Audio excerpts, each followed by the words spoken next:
हमारे यहाँ तो काम भी वही कर सकता है जो वहीं का हो। जैसे डॉक्टर है कोई और प्रदेश का जाके वहां डॉक्टरी करने लग जाए, कर ही नहीं सकता क्योंकि मरीज बीमारी ऐसी बतावा। बोले डॉक्टर साहब कालजे में कुछ धुम्मा सा उठा है। अब समझ लो डॉक्टर का बहुत अच्छा, क्या बात है। और डॉक्टर भी कमाल है। वो डॉक्टर एक मरीज का चेकअप कर रहा था, देखा उसकी दोनों टांगे नीली पड़ गई। बोले ओहो जहर चढ़ रहा भाई, टांगे काटनी पड़ेंगी। दोनों टांगे काटी, नकली टांग लगवाई गई। देखा कुछ दिन बाद नकली टांग भी नीली पड़ गई। बोले ओहो तुम्हारी तो जीन्स ही रंग छोड़ती है। बहुत अच्छा अरुण भैया, वाह वाह। अरे बड़ा घुमा के इलाज करते हैं जी, डायरेक्ट इलाज भी नहीं होता हमारे यहाँ। वो एक के बहुत खांसी थी, डॉक्टर के पास गया, डॉक्टर ने जुलाब की गोली दे दी। बाद में कंपाउंडर ने कहा बोले ये क्या क्या जी, उसके तो खांसी थी, आपने जुलाब की गोली दे दी। बोले कुछ नहीं, साला खांसने से पहले 100 बार सोचेगा। वाह। तो ये इलाज भी हमारे यहाँ ही संभव है।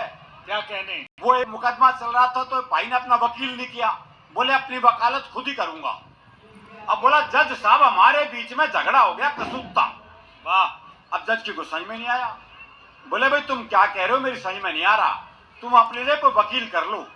है बोले समझ में तेरे नहीं आ रहा और वकील मैं कर लूं। वो एक जज का ट्रांसफर हो गया हरियाणा में, तो उसी दिन प्रॉपर्टी का मुकदमा चल रहा था। तो वकील बोला जी इसे प्रॉपर्टी मिल ही नहीं सकती, ये तो गैलड़ है। अब जज की को समझ में नहीं आया। बोले भाई गैलड़ क्या होता है। वकील बोला भाई समझाओ तो दूं अगर बुरा नहीं मानना। वाह वाह। बोला भाई समझाना तो पड़ेगा, मैं केस आगे क्या सुनूंगा। तो वकील बोला देख तेरा बाप मर जा। ये वकील जज से बात कर रहा है, देख तेरा बाप मर जा। जज बोला अच्छा, अब तेरी मां मेरे के साथ आ जा और पाथे पाछू आ जा तो तू गैलड़ होगा। वाह वाह वाह वाह वाह। भाई ने अगले ट्रांसफर, अरे तालियां बिना बिना कहे बजाते क्या बात बजाया अरुण भैया के लिए। क्या के साथ पवार जी आएंगे वो तो खैर बजवा ही लेंगे आपसे, हाँ, क्योंकि उनका तो काम ही दूसरा है। खैर हमारे यहाँ तो भैया कहना नहीं पड़े, आपको अपने आप ही बजा देना, वो ज्यादा ठीक रहेगा। कहने में बड़ा जोर सा पड़ता है, तालियों के लिए कहना अच्छा भी नहीं लगता। तो आप अपने आप सोचना, क्योंकि तालियां मिलती है तो सांस भी मिलती है हमें भी, तो थोड़ा उस बात का भी। और ताली बजाने का तरीका तो बताया नहीं किसी ने अभी तक। जी अध्याय समाप्त। देखो ताली बजाने का तरीका मैं बता देता हूं आपको। जो महिलाएं हैं वो अपना बायां हाथ उठाएं, उठाइए। इसमें आप अपने पति का चेहरा देखें। फिर जो दूसरा हाथ करेगा वो लाजवाब करेगा। एक बार तालियां बजा दें इस तरह। अच्छा पुरुष भी निराश ना हो, वो अपना दाहिना हाथ उठाएं। इसमें भूल के भी पत्नी का चेहरा मत देख लेना, हाँ सुबह नाश्ता नहीं मिलेगा वरना।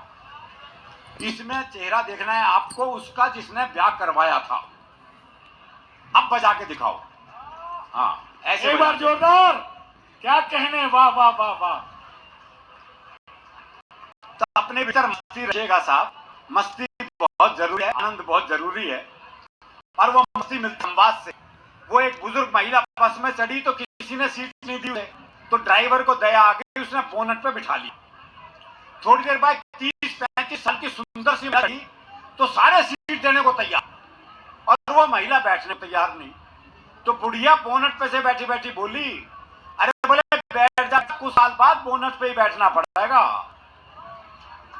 तो ये संवाद बहुत जरूरी है। और हम तो ऐसी संवाद में खाते हैं जो एक पुलिस का सिपाही पहुंच गया एसएचओ के पास, बोले छुट्टी चाहिए। बोले बहुत काम है, छुट्टी नहीं मिल सकती। बोले जी छुट्टी तो मैं लेकर रहूंगा। बोला अच्छा एक सवाल का जवाब दे दो, छुट्टी दे दूंगा। बोले कुछ भी पूछ लो। बोला अच्छा ये बता कटप्पा ने बाहुबली को मारा। ये अंतरराष्ट्रीय सवाल पूछ लिया जी उससे। बोले ये बता कटप्पा ने बाहुबली को क्यों मारा। बोले हो सकता है बाहुबली ने कटप्पा को छुट्टी देने से मना कर दिया। क्या कहने भैया अरुण भैया। तो ये आनंद रखने की जरूरत है। एक कविता मैं सुनाता हूं, फिर हम आदरणीय हरिओम पवार जी को सुनेंगे। कविता का शीर्षक है 21वीं सदी में ढूंढते रह जाओ। ढूंढते रह, अद्भुत कविता, अद्भुत। चीजों में कुछ चीजें, बातों में कुछ बातें वो होंगी जिन्हें कभी देख नहीं पाओगे। 21वीं सदी में ढूंढते रह जाओगे। बच्चों में बचपन नहीं मिलेगा साहब। ये दिनेश बता रहा था, मोबाइल और कंप्यूटर ने बच्चों का बचपना खत्म कर दिया है। कैसे कैसे डे आजकल मनाए जाने लगे हैं। और आजकल के बच्चों को बच्चा समझने की भूल भी नहीं करना चाहिए। वो एक पति पत्नी बड़े रोमांटिक मूड में घर में आए तो देखा बच्चा कमरे में टीवी देख रहा है। बोले क्या हर वक्त टीवी देखता रहता है, आंखें कमजोर हो जाएंगी, बाहर जा बालकनी में देख दुनिया क्या कर रही है। बल्कि मुझे पता कौन क्या कर रहा है। वो बच्चे को बाहर